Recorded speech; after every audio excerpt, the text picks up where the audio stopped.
জ্বালানি নিরাপত্তা নিশ্চিতে বাংলাদেশকে আরও $350 মিলিয়ন ঋণ দিচ্ছে বিশ্বব্যাংক। সাশ্রয়ী মূল্যে এলএনজি আমদানি লক্ষ্য। মিশিগানে সড়ক দুর্ঘটনায় বাংলাদেশি তরুণ নিহত, কমিউনিটিতে শোকের ছায়া, পরিবার ও স্বজনদের আহাজারি। বর্ণাঢ্য আয়োজনে নিউ ইয়র্কে অনুষ্ঠিত হলো বাংলাদেশ ডে প্যারেড। বিশ্বমঞ্চে দেশের কৃষ্টি, সংস্কৃতি ও ঐতিহ্য তুলে ধরাই লক্ষ্য। স্বাগত জানাচ্ছি প্রবাসের সংবাদে। আপনাদের সাথে আছি আমি জান্নাতুল ফেরদৌস রুবা। দেখছিলেন বিআরবি কেবলস সংবাদ শিরোনাম। এবারে বিস্তারিত। বাংলাদেশের জ্বালানি নিরাপত্তা নিশ্চিতে অতিরিক্ত 35 কোটি মার্কিন ডলার অর্থায়নের অনুমোদন দিয়েছে বিশ্বব্যাংক। গত 15ই মে এই অতিরিক্ত অর্থায়ন অনুমোদন করা হয়। সোমবার বিশ্বব্যাংক ঢাকা কার্যালয় থেকে পাঠানো এক সংবাদ বিজ্ঞপ্তিতে তথ্য জানা গেছে। বিজ্ঞপ্তিতে বলা হয়, এনার্জি সেক্টর সিকিউরিটি এনহান্সমেন্ট প্রজেক্টের অধীনে এই বাড়তি অর্থ প্রদান করা হচ্ছে। এর ফলে রাষ্ট্রীয় প্রতিষ্ঠান পেট্রোবাংলা দীর্ঘমেয়াদী চুক্তির আওতায় সাশ্রয়ী মূল্যে এলএনজি আমদানি করতে পারবে, যা স্পট মার্কেট থেকে চড়া মূল্যে গ্যাস কেনার উপর নির্ভরতা কমিয়ে আনবে। যুক্তরাষ্ট্রের মিশিগানে সড়ক দুর্ঘটনায় প্রাণ হারিয়েছেন প্রবাসী বাংলাদেশি গুলশান আহমেদ। শনিবার মোটরসাইকেল দুর্ঘটনায় গুরুতর আহত হলে গুলশানকে বিউমন্ট হাসপাতালে লাইফ সাপোর্টে রাখা হয়। দীর্ঘ সময় চিকিৎসাধীন থাকার পর রবিবার তার মৃত্যু হয়। তিনি বাংলাদেশের সিলেট জেলার বাসিন্দা ছিলেন। তার মৃত্যুতে পরিবার ও মিশিগানে বাংলাদেশি কমিউনিটিতে শোকের ছায়া নেমে এসেছে। প্রবাসের মাটিতে দেশের কৃষ্টি, সংস্কৃতি আর ঐতিহ্যকে বিশ্ব মঞ্চে তুলে ধরতে বর্ণাঢ্য আয়োজনে নিউ ইয়র্কে উদযাপিত হলো বাংলাদেশ ডে প্যারেড। রোববার জ্যাকসন হাইটসের রাজপথে লাল সবুজের পতাকা হাতে সামিল হন প্রবাসী বাংলাদেশিরা। মার্কিন মুল্লুকে বাঙালিয়ানার বর্ণিল উৎসব রূপ নেয় এক টুকরো বাংলাদেশে। নিউ ইয়র্ক থেকে আরিফুর রহমানের তথ্যচিত্রে ডেস্ক রিপোর্টে দেখুন বিস্তারিত। লাল সবুজ রং, বাংলা গান আর হাজারো প্রবাসীর উচ্ছ্বাসে উৎসব মুখর পুরো নগরী। রঙিন ফ্লোট, ব্যানার, জাতীয় পতাকা আর ঐতিহ্যবাহী পোশাকে সজ্জিত মানুষের ঢল নেমে আসে রাজপথে। বাংলাদেশ ডে প্যারেড ঘিরে নিউ ইয়র্কের ব্যস্ত নগরী রূপ নেয় এক টুকরো বাংলাদেশে। আজকে আমার এতটুকু ভালো লাগলো যে আমাদের নতুন প্রজন্ম অংশগ্রহণ করেছেন। Bangladeshi Americans here in New York are fighting for equity, for dignity and for justice. বর্ণাঢ্য এই প্যারেডে নিউ ইয়র্ক সিটির নির্বাচিত জনপ্রতিনিধি সহ অংশ নেয় 120টিরও বেশি সামাজিক সাংস্কৃতিক সংগঠন। তবে উৎসবের জৌলুস আরও বাড়িয়েছেন বাংলাদেশের টিভি ও চলচ্চিত্রের তারকারা।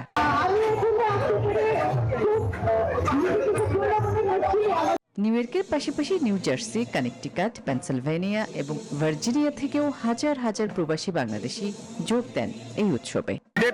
আমরা ঢাকা জেলা অ্যাসোসিয়েশনের পক্ষ থেকে সবাই আছি। বাংলাদেশ বাংলাদেশ বাংলাদেশ বাংলাদেশি বন্ধনে আমাদের ভালোবাসাকে আরো দৃঢ় করি। বাংলাদেশ ডে প্যারেডের মূল উদ্দেশ্য শুধু আনন্দ উদযাপন নয়, বরং নতুন প্রজন্মের কাছে বাংলাদেশের ইতিহাস, সংস্কৃতি ও পরিচয়কে তুলে ধরা। আমরা বাংলাদেশি, আমাদের বাংলাদেশিদের বাঙালিত্ব ফুটিয়ে তোলার জন্যই আমরা ডে প্যারেড শুরু করেছি। আমাদের একটাই উদ্দেশ্য, বাংলাদেশটাকে তুলে ধরা প্রবাসে। তবে আমন্ত্রণ জানানো হলেও সিটিমের জোহরান মামদানি অংশ না নেয় হতাশ প্রবাসীরা। Desk report, news 24। মিশিগানে উৎসব মুখর পরিবেশে তৃতীয়বারের মতো অনুষ্ঠিত হলো কমিউনিটি চারার মেলা। ক্রেতাদের সুবিধার্থে একই জায়গায় নানা ধরনের চারার পসরা সাজিয়ে বসেন বিক্রেতারা, যার মধ্যে ছিল সবজি, ফল থেকে শুরু করে ফুল ও ইনডোর প্ল্যান্ট। নিজেদের পছন্দ মতো গাছ কিনতে পেরে খুশি ক্রেতারা। জুয়েল খানের তথ্যচিত্রে ডেস্ক রিপোর্টে বিস্তারিত।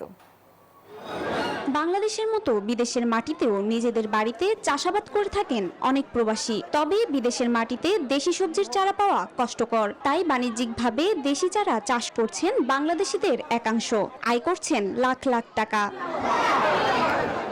এরই ধারাবাহিকতায় মিশিগানের ওয়ারেন শহরে তৃতীয়বারের মতো আয়োজিত হলো চারার মেলা উৎসব, যেখানে একই জায়গায় নানা রকম চারার পসরা সাজিয়েছিলেন বিক্রেতারা।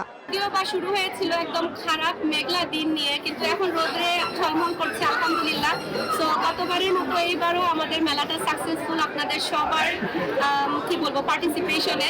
বাংলাদেশি যে চারাগুলো পাওয়া যায়, সবজি প্লাস ফুল, এখানে দেখতেছেন আমার কাছে বেলি ফুল আছে। এই ফুলগুলো আমরা একসাথে সবগুলো পাই। এটা বাংলাদেশি কমিউনিটির জন্য শুধু চারা কেনা বেচা নয়, এটা একটা মিলন মেলা মনে হয় আমার কাছে। দেশি নাগামরিচ থেকে শুরু করে বেগুন, লাউ, মিষ্টি কুমড়া, চাল কুমড়া, শিম, নানা জাতের ফুল ও ফলের গাছের স্টলগুলোতে ভিড় ছিল চোখে পড়ার মতো। আমি বেগুন, লাউ আর ঢেঁড়স, মরিচের চাটনি করছি। আমরা যারা গাছ ভালোবাসি, বাগান করতে ভালোবাসি, আমাদের জন্য এই ধরনের মেলা বিদেশের মাটিতে একটা স্বপ্নের মতো। পছন্দের চারা গাছ সংগ্রহ করতে পেরে উৎফুল্ল দেখা যায় ক্রেতাদের, তেমনি সকলের অভূতপূর্ব সাড়ায় সন্তুষ্ট আয়োজক ও বিক্রেতারা। Desk report, news 24। পবিত্র হজ পালনের উদ্দেশ্যে সৌদি আরবে পাড়ি জমাচ্ছেন বাংলাদেশিরা। 18 মে পর্যন্ত মক্কা ও মদিনার পৌঁছেছেন 63,261 জন হজযাত্রী। মোট 163টি হজ ফ্লাইটের মাধ্যমে তারা সেখানে পৌঁছান। এর মধ্যে সরকারি ব্যবস্থাপনায় গেছেন 4,444 জন। এখন পর্যন্ত 17 জন বাংলাদেশি হজযাত্রী মারা গেছেন, যাদের মধ্যে 12 জন পুরুষ ও 5 জন নারী। আগামী 26 মে অনুষ্ঠিত হবে পবিত্র হজ, যেখানে খুতবা দেবেন পবিত্র মসজিদে নববীর ইমাম ও খতিব শায়খ আল বিন আব্দুর রহমান আল হুজাইফি। এরপর আগামী 31 মে থেকে ওমরা ভিসা ইস্যু শুরু হবে এবং একই দিন থেকে সৌদি আরবে প্রবেশও শুরু হবে।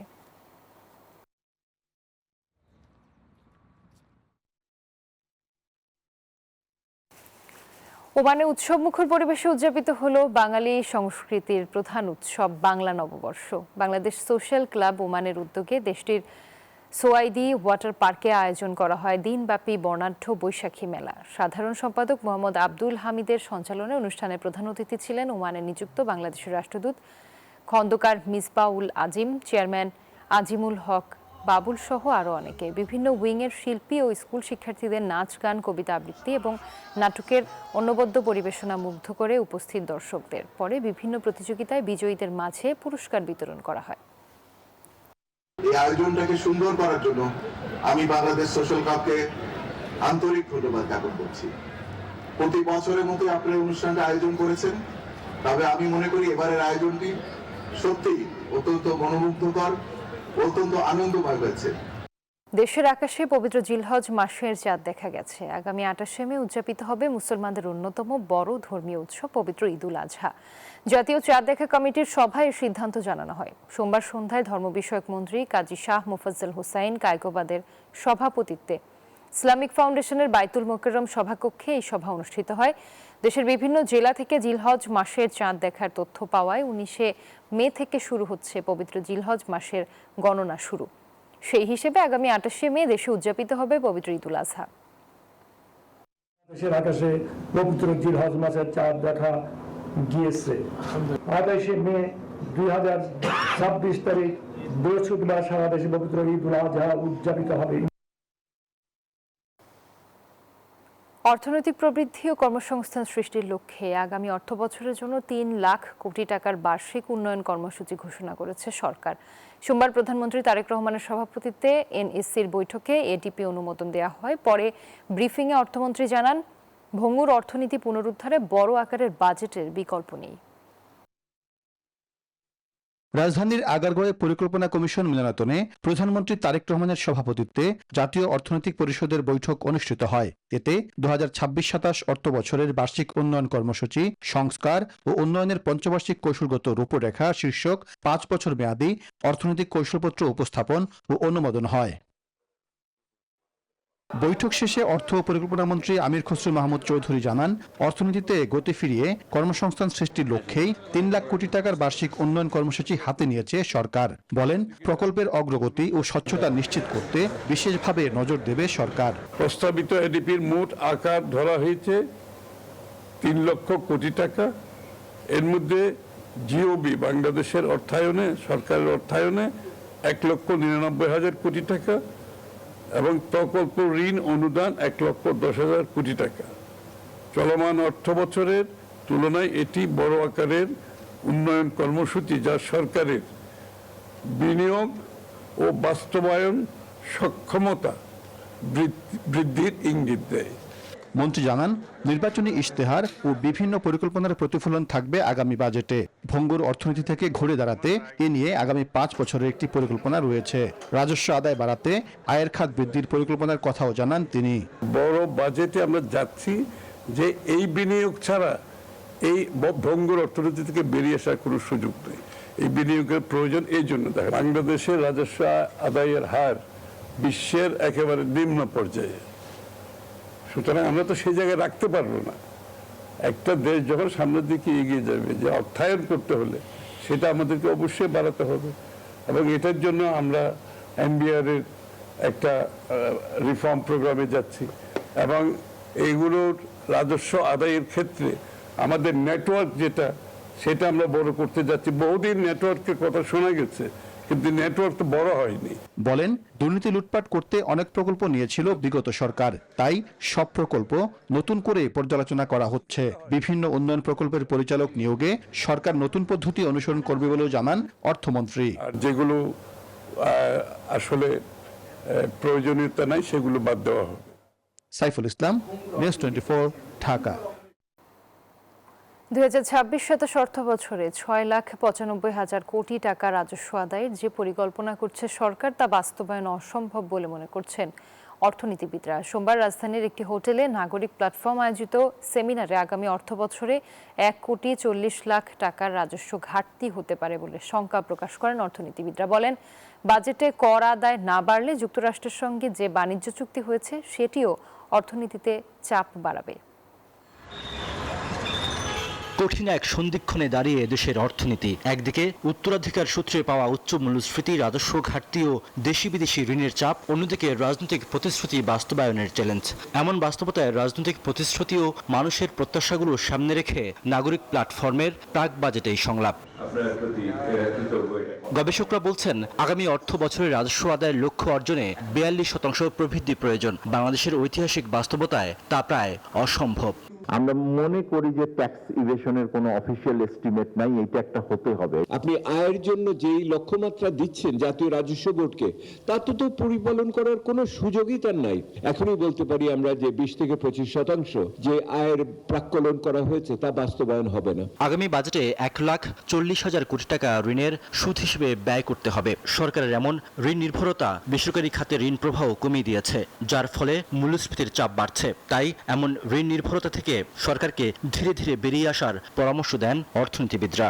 আমাদের রাজস্ব আয় ইজ ইকুয়াল টু রাজস্ব ব্যয়, এবং আমার অ্যানুয়াল ডেভেলপমেন্ট প্রোগ্রাম অলমোস্ট পুরোটাই হলো আমার ঋণের উপরে, হয় অভ্যন্তরীণ নয় বৈদেশিক, এবং এটার উপরে আমাদের যে সুদ আসল ক্রমান্বয়ে বাড়ছে। অনুষ্ঠানে সমাজ কল্যাণ মন্ত্রী জানান, আগামী বাজেটে বরাদ্দের সুষম বণ্টন নিশ্চিত করবে সরকার। এই গ্রুপ অফ পিপলকে কিভাবে আরেকটু ভালো থাকার ব্যবস্থা করা যায়, তাদেরকে এডুকেশন দিয়ে, স্কিল দিয়ে এবং কিছু টুলস দিয়ে। এ সময় রাজধানীর বাজারগুলোতে চাঁদাবাজি নিয়ে মুখোমুখি অবস্থান নেন সরকারি দল ও বিরোধী দলের 2 সংসদ সদস্য। আমাদের এলাকায় সবচেয়ে চাঁদাবাজির এলাকা হলো কারণ বাজার। এমপি মহোদয় বলেছেন যে এটা আপনি জানেন না কে করে। আমি এখন বলি কে করে। এটা আগেও সরকারি দল করতো, এখনো সরকারি দল করতেছে। You can raise your voice. আপনি এই কথাটা আনুন। আপনি আমাদের এখানে গণমাধ্যম আমাদের কিন্তু অন্যতম প্রধান পিলার এই সরকার পরিচালনার। রিয়াদ সুমন, নিউজ 24, ঢাকা। এবং আরেকটা স্থানীয় নির্বাচনে ইঞ্জিনিয়ারিং ও রক্তপাতের শঙ্কা প্রকাশ করেছে জামাত ও এনসিপি। একই সাথে বিগত জাতীয় নির্বাচনে ইঞ্জিনিয়ারিংয়ের অভিযোগ তুলে বর্তমান কমিশনের বিচার দাবি করেছে এনসিপি। তবে দেশি বিদেশি সকল প্রতিবেদনেই জাতীয় নির্বাচন গ্রহণযোগ্য ও অংশগ্রহণমূলক প্রমাণিত হয়েছে বলে দাবি বিএনপির। এদিকে স্থানীয় নির্বাচনে সংঘাত এড়াতে রাজনৈতিক দলগুলোর সহযোগিতা চেয়েছেন সিইসি। রোববার নির্বাচনী প্রশিক্ষণ ইনস্টিটিউটে RFEDর অনুষ্ঠানে বক্তব্য রাখেন তারা। গণতন্ত্রের গুরুত্বপূর্ণ অনুষঙ্গ স্থানীয় সরকার নির্বাচন। মেয়াদ শেষ হওয়ায় সিটি থেকে ইউনিয়ন সব স্তরে ভোটের প্রস্তুতি নিচ্ছে নির্বাচন কমিশন। সবশেষ জাতীয় নির্বাচনে তেমন কোনো সংঘাত সহিংসতা না হলেও স্থানীয় নির্বাচনে পরিস্থিতি জটিল হতে পারে এমন শঙ্কা এনসিপি ও জামায়াতের। লোকাল গভর্নমেন্টটা যাতে সুষ্ঠুভাবে হয়, লোকাল গভর্নমেন্ট যদি সুষ্ঠুভাবে না হয় সেটাতে কিন্তু রাজপথ, আমরা আবারও বলছি, ভয়াবহ উত্তপ্ত হবে। এবার কিছু ত্রুটি বিচ্যুতি থাকলেও আগামী ইলেকশনটা যেটা স্থানীয় সরকার নির্বাচন হবে, এটা দিয়ে যেন আপনারা অন্তত জাতীয় নির্বাচনে যেটা পারেন নাই, ইতিহাসের উৎসম্মুখ সেটা হোক, আমরা কামনা করছি। আগারগাঁওয়ে নির্বাচন প্রশিক্ষণ ইনস্টিটিউটে নির্বাচন সংশ্লিষ্ট সাংবাদিকদের সংগঠন RFEDর এক অনুষ্ঠানে একই শঙ্কা প্রকাশ করেন সিইসি। ইলেকশনটা একটা ওয়ান শট অ্যাফেয়ার নয়। একটা ইলেকশন ভালো হলো it doesn't mean election in Bangladesh is always good. আমরা ইলেকশনে ভালো ইলেকশনের একটা সংস্কৃতি চালু করতে চাই। অনুষ্ঠানে বিগত নির্বাচন নিয়ে উত্তপ্ত বাক্য বিনিময় হয় রাজনৈতিক নেতাদের।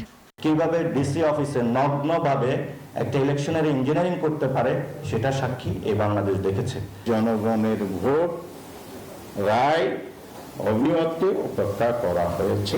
মানুষ যখন গত 3টি নির্বাচনী ব্যবস্থাপনায় জনগণ যখন ভোটাধিকার থেকে বঞ্চিত হয়েছিল, তারপর সর্বজন গ্রহণযোগ্য একটা নির্বাচন ব্যবস্থা আমাদের দিয়েছিল বর্তমান নির্বাচন ঘোষণা। এই সময় আগামী স্থানীয় নির্বাচন সুষ্ঠু করতে সব দলের সহায়তা চান সিইসি। আপনাদেরকে পলিটিক্যাল পার্টির কোঅপারেশন ছাড়া it is not possible to conduct any election whatsoever। যদি এটা ইলেকশন হতে হয় তাহলে কিন্তু আমাদের কিন্তু রাজনৈতিক দলের সহযোগিতা সমানে দরকার। বলেন আসন্ন স্থানীয় সরকার নির্বাচনকে একটি শান্তিপূর্ণ ও গ্রহণযোগ্য সংস্কৃতির মডেলের রূপ দেওয়াই এখন কমিশনের সামনে সবচেয়ে বড় চ্যালেঞ্জ। সামিয়া মাহতাব রোজা, নিউজ 24, ঢাকা। গ্রাফিতি আঁকা নিয়ে চট্টগ্রামের জিএসসি মোড় থেকে দেওয়ানহাট পর্যন্ত সব ধরনের সভা সমাবেশ ও মিছিলের উপর নিষেধাজ্ঞা প্রত্যাহার করা হয়েছে। সোমবার সন্ধ্যায় সিটি মেয়র এক ব্রিফিংয়ে একথা জানান। এর আগে টাইগার পাস এলাকায় পুলিশের সাথে এনসিপির কর্মীদের ধস্তাধস্তির ঘটনা ঘটে। গ্রাফিতি মুছে ফেলা নিয়ে বিএনপি ও এনসিপির নেতাকর্মীদের মধ্যে রবিবার রাত থেকেই উত্তেজনা শুরু হয়। গ্রাফিতি আঁকা নিয়ে এভাবেই পুলিশের সাথে এনসিপি কর্মীদের ধস্তাধস্তি হয়। দুপুরে চট্টগ্রাম নগরের টাইগার পাস এলাকায় এই ঘটনা ঘটে। সিএমপির কড়া নিষেধাজ্ঞার মধ্যেই টাইগার পাসে গ্রাফিতি আঁকতে যায় একদল নারী শিক্ষার্থী। তাদের সরিয়ে দিতে গেলে পুলিশের সঙ্গে ঘটে ধস্তাধস্তির ঘটনা। এক পর্যায়ে আইন শৃঙ্খলা বাহিনী পরিস্থিতি নিয়ন্ত্রণে নেয়। এই ঘটনায় বিএনপি ও সিটি মেয়রকে দোষারোপ করেন এনসিপির নেতৃবৃন্দ। আমরা করব কোনো ঝামেলা করব না। আমাদের থেকে রং নিয়ে গেছে 44 দ্বারা 30 দ্বারা কোথায় লেখা আছে রং নিয়ে যাবে।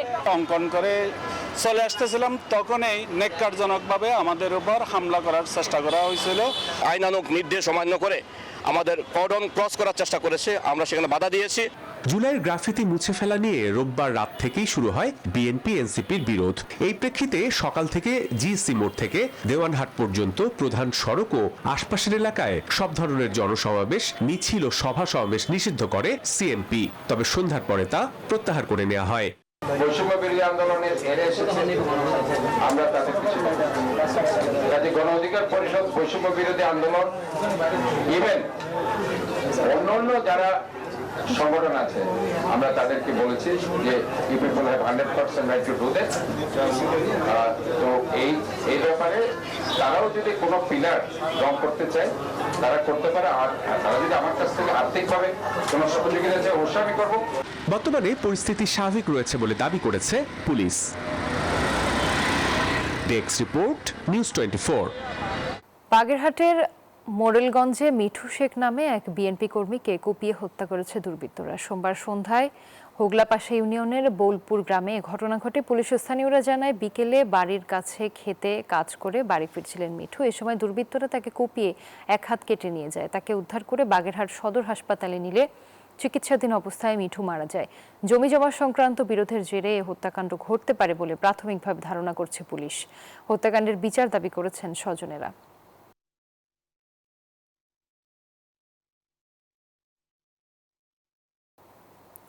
সুন্দরবনে কাকড়া আহরণের সময় আমিনুর রহমান নামে এক জেলে বন বিভাগের পেট্রোল টিমের গুলিতে নিহতের অভিযোগ উঠেছে। স্থানীয়রা জানান, সোমবার সকালে সুন্দরবনের খুলনা রেঞ্জের শতমুখী খালে আমিনুর সহ কাকড়া ধরার প্রস্তুতি নিচ্ছিল কয়েকজন। এই সময় বন বিভাগের খুলনা স্মার্ট পেট্রোল টিমের সদস্যরা তাদের ডাক দেন। জেলেরা কাছে না গেলে তাদের লক্ষ্য করে গুলি ছোড়েন তারা। এতে গুলিবিদ্ধ হয়ে ঘটনাস্থলেই মারা যান আমিনুর। মৃত্যুর খবর ছড়িয়ে পড়লে বুড়িগোয়ালিনী ফরেস্ট ক্যাম্পে ভাঙচুর চালায় বিক্ষুব্ধরা। তবে এ ঘটনায় আনুষ্ঠানিক বক্তব্য পাওয়া যায়নি বন বিভাগের।